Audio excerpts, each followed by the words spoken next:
Thank you for clicking on this video. I don't know what brought you here. Maybe curiosity, maybe faith, maybe just the desire to hear about someone who seems different from the usual faces of power. But whatever it is, I believe you're here for a reason. Because this story isn't just about a man in white robes walking the marble halls of the Vatican. It's about a life, a journey marked by humility, by courage, and by a relentless pursuit of something higher than power, fame, or wealth. This is the story of Pope Francis. When people think of popes, they often imagine grandeur. Gold crosses, ancient rituals, choirs, echoing in majestic cathedrals. But what if I told you that the current pope, the spiritual leader of over 1 billion Catholics worldwide, still calls up his friends to chat, pays his own hotel bills, and chose to live in a modest guest house instead of the luxurious papal apartments? What if I told you that this same man used to ride the public bus every day in Buenos Aires and cooked his own meals in a small, dimly lit apartment? Pope Francis is unlike any pope before him. And that's not just a media phrase. It's a truth felt in the hearts of millions who have seen how he speaks not only with his words, but with his actions. Whether it's embracing a disfigured man in St. Peter's Square or quietly weeping in prayer after visiting a war zone, he leads with something the world is hungry for: authenticity. But Pope Francis wasn't born into this role. He was born as Jorge Mario Bergoglio in the bustling streets of Buenos Aires to a family of Italian immigrants. His road to the Vatican wasn't a golden path. It was messy. It was filled with questions, with suffering, with long periods of silence and reflection. And yet every twist in that road helped shape the man we now see waving gently from that iconic balcony. In a time where many leaders talk about serving but rarely kneel to wash feet, Pope Francis reminds us what it means to lead through love. His life is not just a biography, it's a mirror. A mirror that asks us, how are we living? What are we doing for others?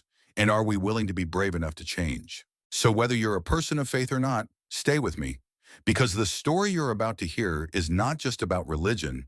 It's about a human being who dared to live differently in a world that often tells us to climb, not kneel.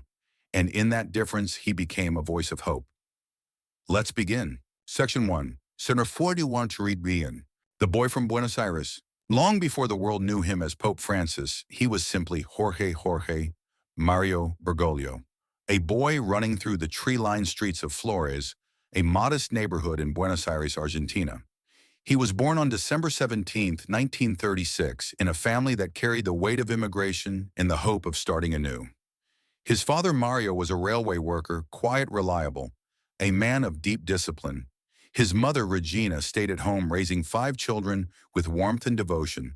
The Bergoglios were not rich, but they were grounded rich in something else entirely: faith, community, and a strong sense of what it means to live for others. As a child, Jorge was curious. He loved soccer, danced tango, and played with his siblings like any ordinary boy. But there was always something a little different about him. He listened more than he talked.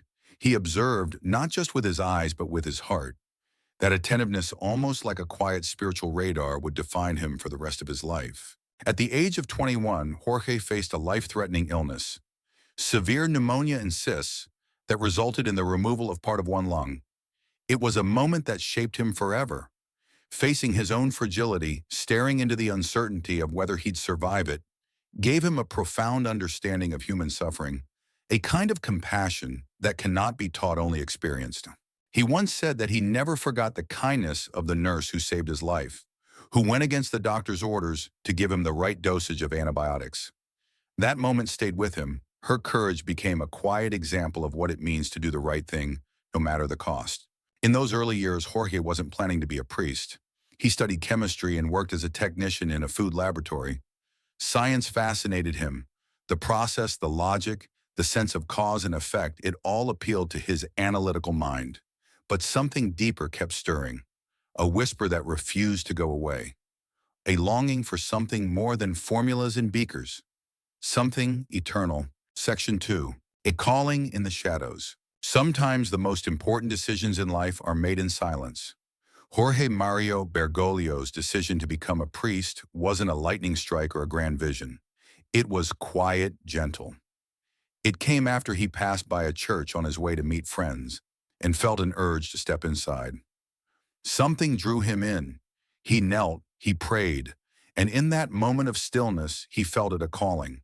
He entered the seminary and eventually joined the Society of Jesus the Jesuits. Now, the Jesuits aren't your typical priests. They're known for their intellectual rigor, their discipline, their global missions, and their deep commitment to justice and education. For Jorge, this was the path. It was hard. The formation took years and it demanded more than just knowledge. It demanded soul work, detachment from ego, surrender of pride, obedience. He didn't rise quickly. In fact, his early years as a Jesuit were marked by inner struggle. He was made provincial superior of the Jesuits in Argentina at the young age of 36 during one of the most turbulent times in the nation's history. The infamous Dirty War people disappeared. Priests were tortured. Students were arrested. Speaking out could cost your life. And Jorge now, Father Bergoglio, found himself torn between his duty to protect his people and the tightrope of survival. Critics have questioned his choices during those years. Some say he didn't do enough to protect fellow priests who were targeted by the regime. Others say he acted in secret to save lives and avoided the spotlight to stay effective. The truth is likely somewhere in between. What's clear is that those years broke something in him, perhaps his certainty, perhaps his sense of safety, and rebuilt him into a man who knew the cost of silence and the courage of humility. After his leadership role, he was sent into something of an exile within his own order, removed from power, sent to a remote province. There he taught, he read, he cleaned, he cooked, and in that obscurity, his soul deepened. He later said those years were some of the most fruitful of his life. Because they're stripped of influence, he came face to face with God, not as a concept, but as a companion. That's the paradox of transformation. It doesn't always happen in public. Sometimes it happens when the world forgets you. And that's where the roots of Pope Francis were truly formed in silence, in struggle, and in a private resolve to follow love, not power. Section 3. Trials of Leadership. When Jorge was appointed as Auxiliary Bishop of Buenos Aires in 1992, and later Archbishop in 1998, it wasn't with fanfare or ambition. He didn't climb the ranks of the church the way some people chase titles. In fact, when they tried to make him a cardinal, he asked if he could refuse. He was never interested in power, only in people. But leadership found him, and with it came responsibility, scrutiny, and unexpected weight. By the time he became Archbishop, Argentina was in crisis, economic collapse, skyrocketing unemployment, families digging through garbage to find scraps of food. In that chaos, Archbishop Bergoglio made a choice that would define his ministry. He got as close to the pain as he could. He visited the slums, the villas miserias where others feared to go. He walked alongside single mothers and addicts, held the hands of the dying, and demanded dignity for the forgotten. He didn't preach from a distance. He lived among them. No chauffeur, no luxury apartment, just the subway, a pair of worn shoes, and a quiet, constant presence. He would later say, "You have to smell like the sheep if you want to be a shepherd." And he meant it. He didn't want to be the voice on the mountaintop. He wanted to be the shoulder in the valley. But leading with compassion wasn't always easy. Inside the church, his simplicity made others uncomfortable. He was criticized for being too austere, too quiet, too focused on the poor. Some thought he lacked the charisma or theological polish of his peers. Others accused him of being too political, yet he remained steady, anchored in a kind of spiritual gravity that didn't need applause. He also carried a deep sorrow, the pain of seeing a church he loved so much becoming distant from the people it was meant to serve. Clericalism, wealth, judgment, these were shadows he saw creeping into sacred spaces. And so he began calling for a church that listens more than it speaks, that forgives more than it condemns, that welcomes more than it separates. His leadership wasn't loud, but it was consistent, and over time people began to notice. Not the headlines, but the homeless man who knew his name, the teenager who felt seen, the priest who chose to stay in the slums because he had an archbishop who walked there too.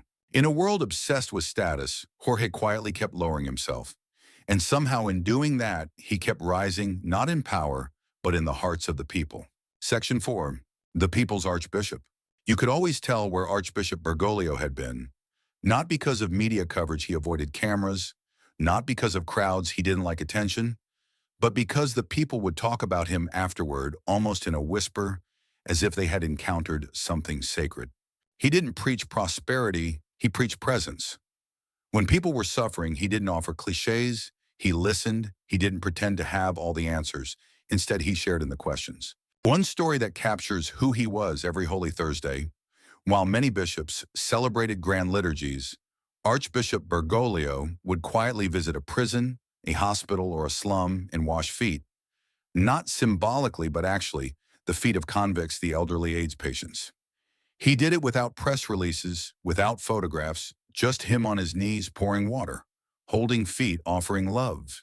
That image, one of the most powerful in all of Christian tradition, wasn't a performance, it was his essence. He lived modestly, cooked his own meals, rode public transportation, wore simple clothes. He chose to live in a small apartment rather than the opulent bishop's residence.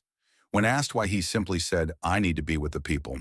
But what really made him the people's archbishop wasn't just his lifestyle, it was his courage. He spoke out boldly against economic injustice, corruption, and what he called a globalization of indifference. He confronted politicians who ignored the poor. He stood with victims of trafficking and violence, and he challenged the church itself to wake up and return to the heart of the gospel. Some called him radical, others called him dangerous. But for the people, the broken, the forgotten, the ones who felt unseen, he was a voice of hope. He wasn't seeking popularity. He wasn't trying to be different. He was just trying to be faithful.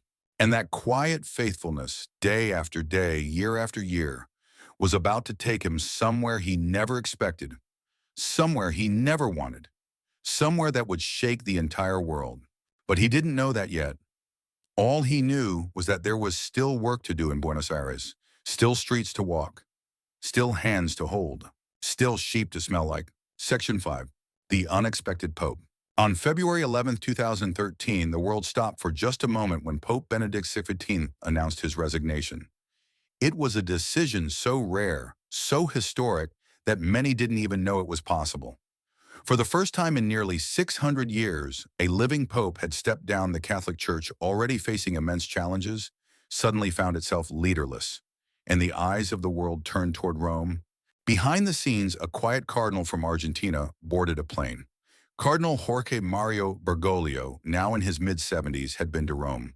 Before, he had participated in the 2005 conclave that elected Pope Benedict. Back then, his name had floated among the potential candidates, but he had no interest in becoming pope. It wasn't ambition that guided him, it was a reluctance, a genuine belief that others were more suited for such a role. And yet in 2013, when the conclave began, whispers once again began to stir. There was something different about him, his humility, his clarity, his vision of a church for the poor. As the ballots were cast inside the Sistine Chapel, momentum began to shift. Then on the fifth ballot it happened. White smoke rose above St. Peter's Square. The world waited breath, held for a name. When the announcement came, Habemus Papam, Cardinalum Bergoglio, there was a moment of stunned silence. Many had never heard of him. Reporters scrambled to pull his biography. Some even misspoke his name. But then he stepped onto the balcony, and everything changed. He didn't wave like a monarch. He didn't speak first. Instead, he stood there almost shy and looked out at the sea of people below. His first act as pope was to bow his head and ask the crowd to pray for him before he ever offered them a blessing. It was subtle but powerful, a pope asking the people to bless him.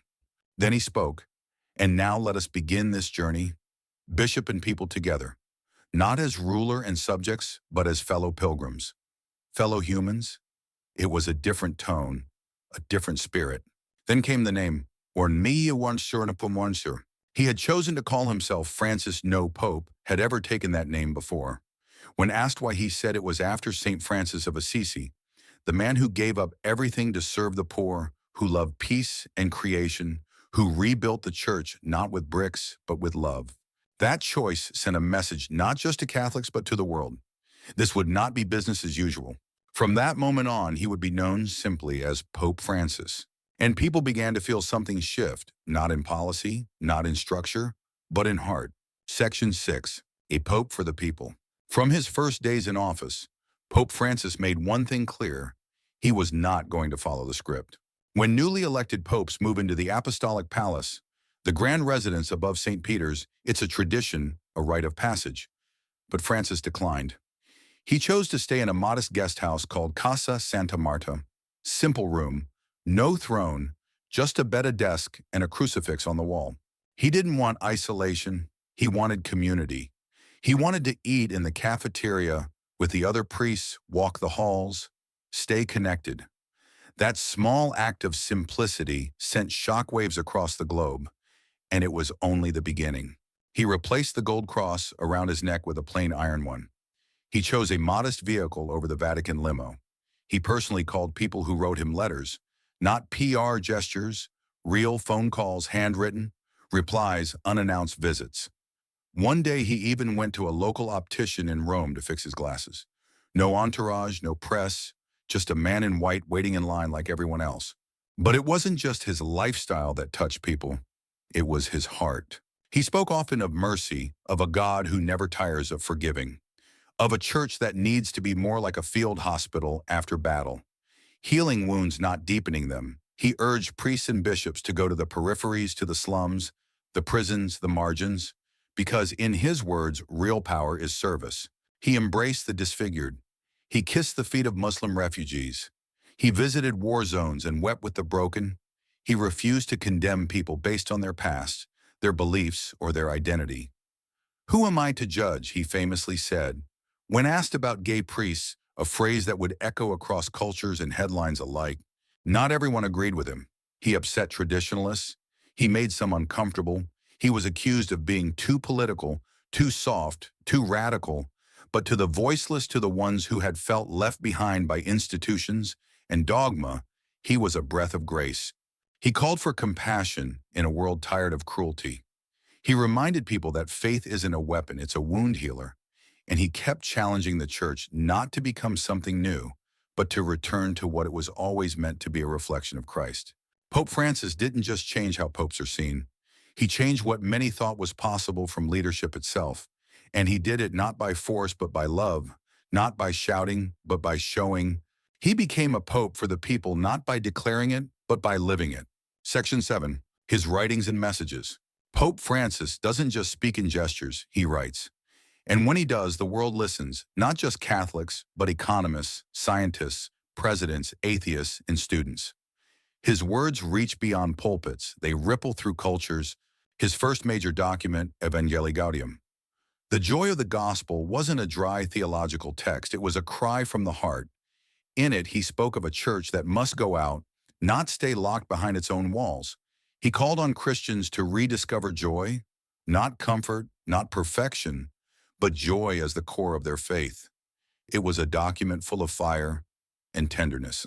He criticized economic systems that crushed the poor, challenged clerics obsessed with rules, and reminded readers that an evangelizer must never look like someone who has just come back from a funeral.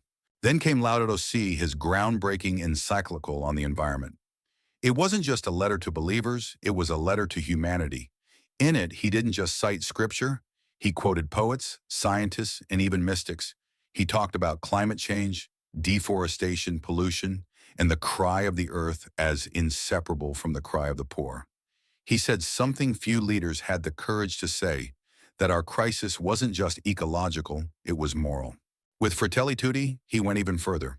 A reflection on fraternity and social friendship, it spoke to a divided world, a world fragmented by racism, nationalism, fear, and violence. In that letter, he dreamed of a new kind of politics, one driven not by power or profit, but by love. He wrote of dialogue, peacemaking, and the importance of human dignity above ideologies. These writings weren't academic, they were urgent. They challenged readers to look inward and outward, to confront injustice not as spectators, but as participants.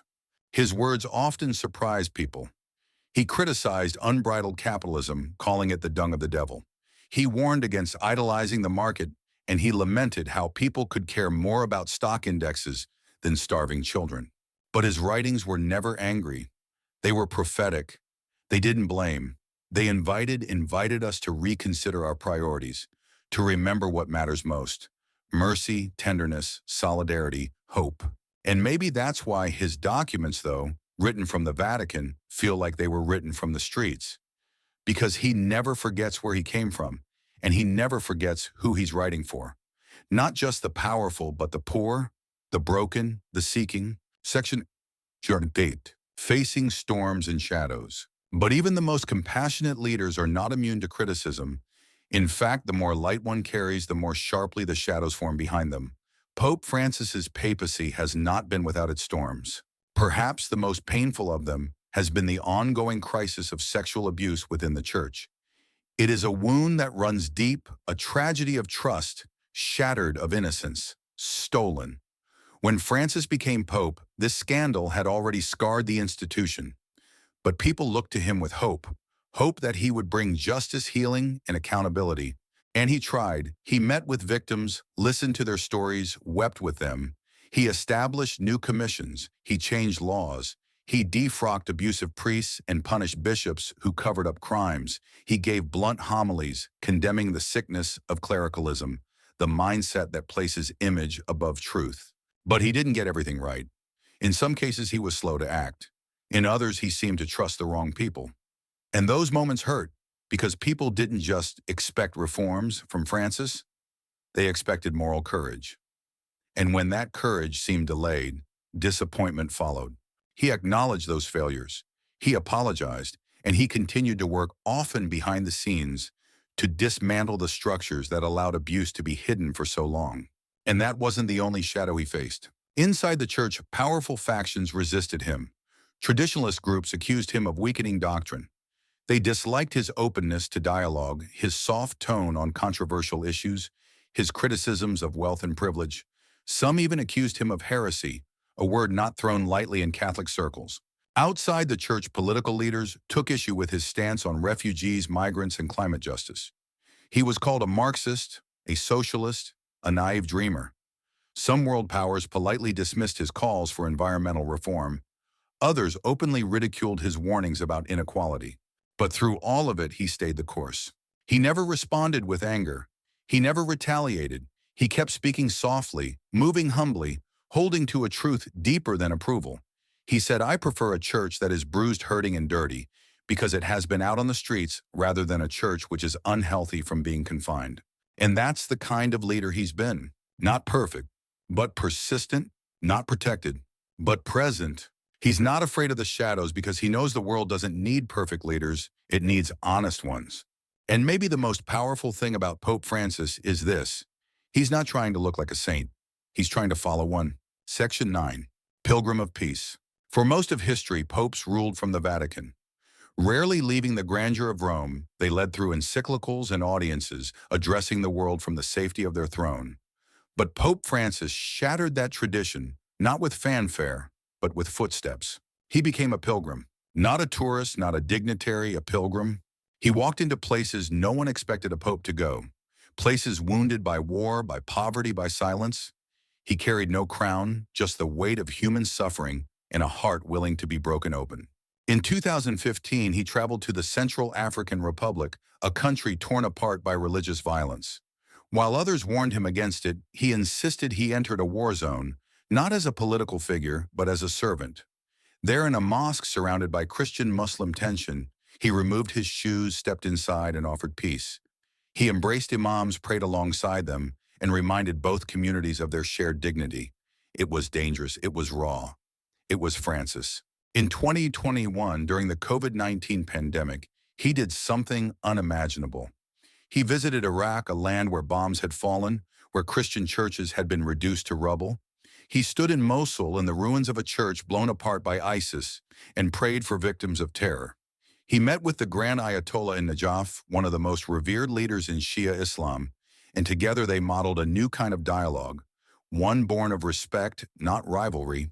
In the Holy Land, he prayed at the Western Wall, touched the separation barrier in Bethlehem, and embraced Jewish and Muslim leaders in a single act of brotherhood. In Myanmar and Bangladesh, he met with Rohingya refugees, people who had been denied identity, stripped of home, branded as unwanted. With tears in his eyes, he whispered to them, "The presence of God today is also called Rohingya." Again and again, he made himself vulnerable. He entered prisons, he knelt before inmates, washing their feet, Muslim Christian men, women, even the convicted. He visited refugee camps, shook hands in leper colonies, and hugged street children in slums. Not with cameras leading the way, but with his heart. He wasn't just visiting, he was witnessing. He was showing the world that the gospel is not about comfort. It's about crossing boundaries. It's about going where the pain is and refusing to look away. And with every step he took, he reminded us that true peace isn't declared from balconies. It's walked into Tutti, Section 10, a legacy of mercy. When all is said and done, what will the legacy of Pope Francis be? That question still lingers in Vatican corridors, in theological forums on news panels. But if you ask the people, the ones who stood with him in the mud, the ones who heard their name in his prayers, the ones who felt less alone because of his voice, they'll answer without hesitation. Mercy. He made mercy real again. Not a theological term, not a dusty word, a lived reality. He brought it back into the center of everything. When he declared an extraordinary jubilee of mercy in 2015, he opened the church's doors in a way the world hadn't seen before. Literally, he instructed every diocese, every parish to open doors of mercy for anyone to walk through, especially those who felt they didn't belong: prostitutes, convicts, addicts, atheists, the divorced and remarried, everyone. Because in his view, the church is not a museum for the holy, it's a field hospital for the broken. He simplified the process for seeking forgiveness. He commissioned thousands of priests as missionaries of mercy, empowered to heal wounds without bureaucratic barriers. He wanted people to come home not to be judged, but to be held. And it wasn't just symbolic.